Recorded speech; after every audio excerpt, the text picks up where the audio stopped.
بسم اللہ الرحمن الرحیم۔ تمام تعریف اللہ رب العالمین کے لیے ہے جو تمام جہانوں کا مالک رحمان اور رحیم ہے۔ ہم اس کی حمد بیان کرتے ہیں، اسی سے مدد مانگتے ہیں اور اسی کی طرف رجوع کرتے ہیں۔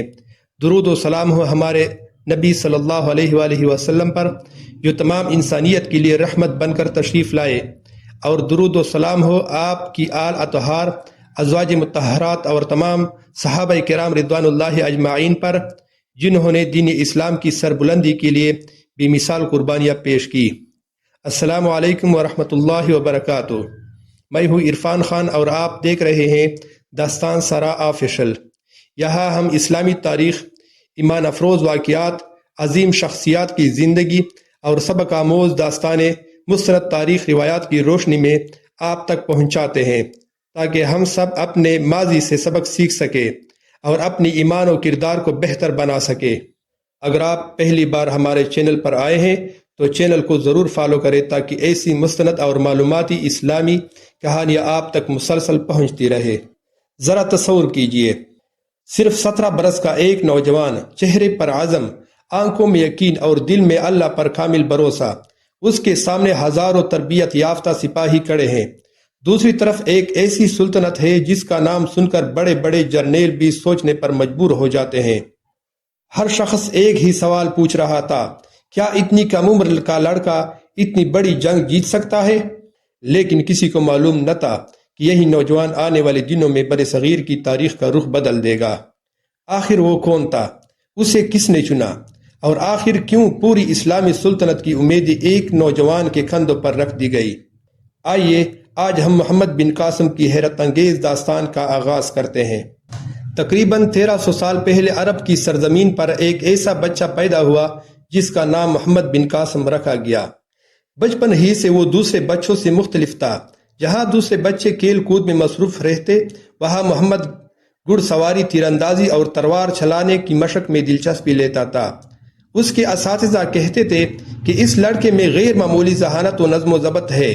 اس دور میں اسلامی سلطنت تیزی سے پھیل رہی تھی، مختلف علاقوں میں امن قائم کیا جا رہا تھا، تجارت بڑھ رہی تھی اور نئے نئے علاقے اسلامی حکومت کے زیر انتظام آ رہے تھے۔ محمد بن قاسم کی تربیت صرف جنگ کے لیے نہیں تھی، بلکہ انہیں یہ بھی سکھایا گیا کہ ایک مسلمان سپہ سالار کے لیے انصاف، امانت اور عوام کے حقوق کی حفاظت سب سے بڑی ذمہ داری ہے۔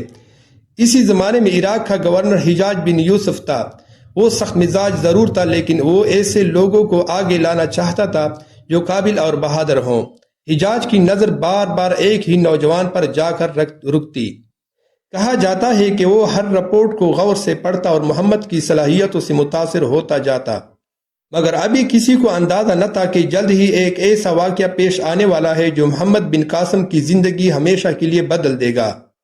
سمندر کی لہریں خاموش تھی، لیکن اچانک ایک خبر نے پوری اسلامی عالم کو ہلا کر رکھ دیا۔ بحر عرب میں ایک جہاز کو قزاقوں نے روک لیا۔ اس جہاز میں مسلمان عورتوں، بچے اور قیمتی سامان موجود تھا۔ مدد کے لیے صدائیں بلند ہوئی۔ روایات کے مطابق اس واقعے کے بعد سندھ کے حکمران راجہ داہر سے مطالبہ کیا گیا کہ مجرموں کے خلاف کارروائی کی جائے، لیکن حالات اور ذمہ داری کے بارے میں مختلف تاریخی روایات ملتی ہے اور یہی معاملہ بعد میں بڑی کشیدگی کا سبب بنا۔ اب معاملہ صرف ایک جہاز کا نہیں رہا تھا، یہ اسلامی سلطنت کی عزت، اپنے شہریوں کی حفاظت اور سیاسی تعلقات کا مسئلہ بن چکا تھا۔ حجاج بن یوسف نے پہلے بھی چند فوجی مہمات روانہ کی، مگر وہ کامیاب نہ ہو سکی۔ اب اس کے سامنے ایک مشکل سوال تھا، آخر اس مہم کی قیادت کون کرے؟ سلطنت میں کئی تجربہ کار جرنیل موجود تھے، لیکن حیرت انگیز طور پر انتخاب ایک نوجوان پر ہوا، محمد بن قاسم۔ جب یہ خبر فوج میں پھیلی تو کچھ لوگ حیران رہ گئے۔ کچھ نے کہا اتنی بڑی ذمہ داری ایک نوجوان کو، اور کچھ نے خاموشی اختیار کر لی، مگر محمد بن قاسم نے نہ فخر کیا نہ گھبراہٹ دکھائی۔ انہوں نے صرف اتنا کہا، اگر اللہ نے یہ ذمہ داری دی ہے تو وہی اس میں کامیابی بھی عطا فرمائے گا۔ اس لمحہ سے تاریخ کا ایک نیا باب لکھا جانے لگا۔ محمد بن قاسم کو اندازہ تھا کہ آگے کا سفر صرف تلواروں کی جنگ نہیں ہوگا، اسے ریگستانوں سے گزرنا تھا، بلند پہاڑوں کو عبور کرنا تھا، دریاؤں کا سامنا کرنا تھا اور ایک ایسی فوج سے ٹکرانا تھا جو تعداد میں کئی گنا زیادہ تھی۔ روانگی کا حکم دیا۔ ہزاروں سپاہی اللہ پر بھروسہ کرتے ہوئے آگے بڑھنے لگے۔ ہر سپاہی جانتا تھا کہ یہ سفر آسان نہیں ہوگا، مگر کسی کی قدموں میں ہندوستان کی تپتی ریت دن بھر جلتی رہتی، سورج کی تیز دھوپ چہروں کو جلسا دیتی، پانی کھمتا اور راستہ بہت طویل، لیکن حوصلے ہر آزمائش سے زیادہ بلند مضبوط تھے۔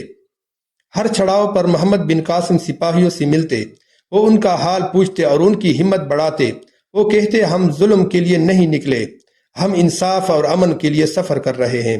راستے میں کئی قبائل سے ملاقات ہوئی، کچھ نے اسلامی لشکر کا خیر مقدم کیا، کچھ خاموشی سے حالات دیکھتے رہے اور کچھ نے راستے روکنے کی کوشش کی۔ محمد بن قاسم نے پہلی جنگ کا نہیں، گفتگو کا راستہ اپنایا۔ انہوں نے پیغام بھیجا کہ ہم لڑائی نہیں چاہتے، اگر امن سے راستہ مل جائے تو یہی بہتر ہے۔ یہی ایک سچے سپہ سالار کی پہلی پہچان تھی۔ چند دن بعد لشکر مکران کے علاقے میں پہنچا۔ یہاں کا سفر پہلے سے بھی زیادہ دشوار تھا، پہاڑی راستے اور خشک زمین پر ہر قدم آزماتی، مگر لشکر مسلسل اپنی منزل کی طرف بڑھتا رہا۔ محمد بن قاسم ہر رات نقشے کا جائزہ لیتے، وہ اپنے ساتھیوں سے مشورہ کرتے، ہر قدم سوچ سمجھ کر اٹھایا جاتا، جلد بازی ان کی عادت نہیں تھی۔ اسی دوران انہیں خبر ملی راجہ داہر نے اپنی فوج کو تیار کرنا شروع کر دیا ہے، قلعوں کو مضبوط کیا جا رہا ہے اور جنگ کی تیاریاں تیزی سے جاری ہے۔ یہ خبر سنتے ہی کچھ سپاہی فکر مند ہوئے۔ دشمن تعداد میں کہیں زیادہ تھا، اس کے پاس ہاتھی بھی تھے جو اس زمانے میں جنگ کا طاقتور ہتھیار سمجھے جاتے تھے۔ محمد بن قاسم نے سب کو جمع کیا۔ انہوں نے فرمایا، فتح تعداد سے نہیں ملتی، اصل طاقت ایمان، نظم اور حکمت میں ہوتی ہے۔ یہ الفاظ سن کر لشکر کا حوصلہ بلند ہو گیا۔ راستے میں انہوں نے فوج کو منظم کیا، ہر دستے کو اس کی ذمہ داری سمجھائی، رسد، پانی اور حفاظت کا خاص انتظام کیا۔ کوئی فیصلہ بغیر منصوبہ بندی کی نہیں کیا گیا۔ چند روز بعد اسلامی لشکر سندھ کے سرحد کے قریب پہنچ گیا۔ اب ہر سپاہی جانتا تھا کہ اصل امتحان شروع ہونے والا ہے۔ واپسی کا راستہ اب بہت دور رہ گیا تھا۔ رات کے اندھیرے میں محمد بن قاسم تنہا بیٹھے تھے۔ وہ اللہ تعالیٰ سے دعا کر رہے تھے۔ ان کے چہرے پر خوف نہیں تھا، صرف ذمہ داری کا احساس نما تھا۔ اگلی صبح ایک جاسوس تیزی سے خیمے میں داخل ہوا۔ اس کے چہرے پر گھبراہٹ صاف نظر آ رہی تھی۔ اس نے کہا، سپہ سالار راجہ داہر کی فوج ہماری توقع سے کہیں زیادہ قریب پہنچ چکی ہے۔ صبح کی پہلی کرن ابھی نمودار ہی ہوئی تھی۔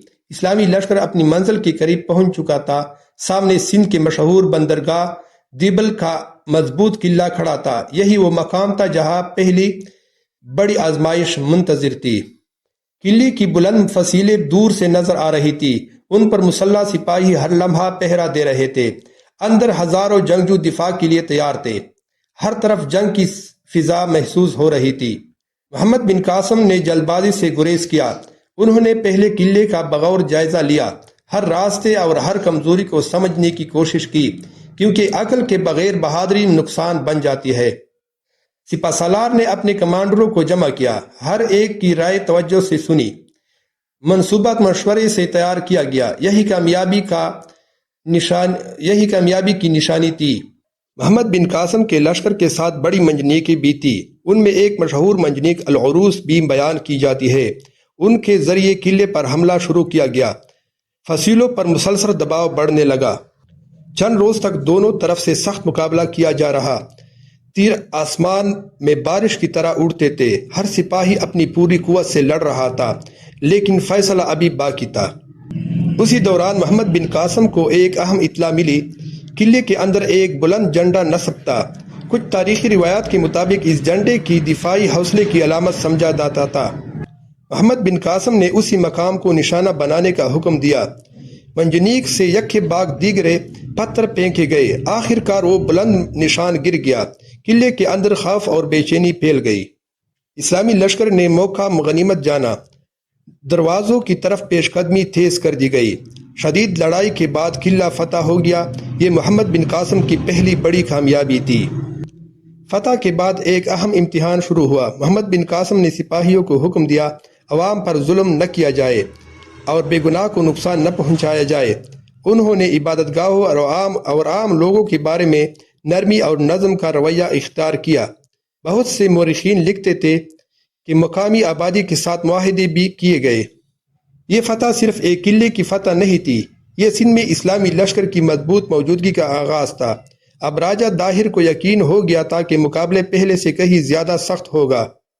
ادھر راجہ داہر بھی خاموش نہیں بیٹھا تھا، وہ اپنی بڑی فوج جمع کر رہا تھا۔ ہاتھی، گھڑ سوار اور 1000 سپاہی تیار تھے۔ فیصلہ کن معرکہ اب قریب آ چکا تھا۔ محمد بن قاسم نے رات کو آسمان کی طرف دیکھا۔ انہوں نے اپنے رب سے دعا کی اور فرمایا، اے اللہ، اگر ہماری نیت حق کے لیے ہے تو ہماری مدد فرما۔ رات گزر چکی تھی اور سورج طلوع ہونے والا تھا۔ دونوں لشکر میدان جنگ میں آمنے سامنے کھڑے تھے۔ ہر سپاہی جانتا تھا کہ آج کا دن تاریخ بدل سکتا ہے۔ فضا میں خاموشی تھی مگر دلوں میں طوفان برپا تھا۔ محمد بن قاسم نے اپنی فوج کا جائزہ لیا۔ انہوں نے ہر دستے کو آخری ہدایت دی، صفوں کو منظم کیا اور نظم و ضبط پر زور دیا۔ پھر اللہ تعالیٰ سے مدد کی دعا کی۔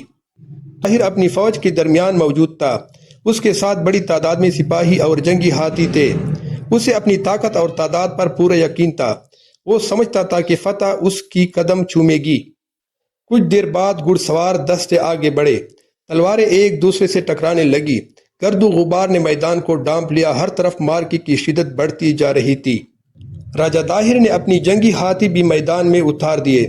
ان کا مقصد اسلامی لشکر کی صفیں توڑنا تھا۔ یہ منظر واقعی خوفناک تھا، لیکن محمد بن قاسم گھبرائے نہیں۔ انہوں نے اپنے سپہ سالاروں کو اشارہ دیا۔ فوج کو منتشر ہونے سے روکا گیا۔ ہر دستہ اپنی جگہ مضبوطی سے کھڑا رہا۔ حکمت عملی نے گھبراہٹ پر قابو پا لیا۔ جنگ کئی گھنٹوں تک جاری رہی۔ دونوں طرف جانی نقصان بھی ہوا مگر کسی نے میدان نہیں چھوڑا۔ ہر لمحہ فیصلہ قریب آ رہا تھا۔ آخر وہ گھڑی بھی آ پہنچی۔ راجہ داہر خود میدان میں آگے بڑھا۔ وہ اپنے سپاہیوں کا حوصلہ بڑھا رہا تھا۔ جنگ اپنی انتہا کو پہنچ چکی تھی۔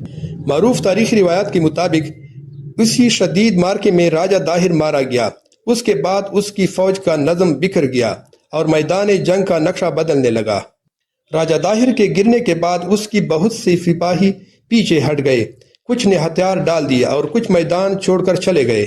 محمد بن قاسم نے اپنی فوج کو حکم دیا، بھاگنے والوں کا غیر ضروری تعاقب نہ کیا جائے، عوام کے ساتھ انصاف کیا جائے اور لوٹ مار سے سختی سے بچا جائے۔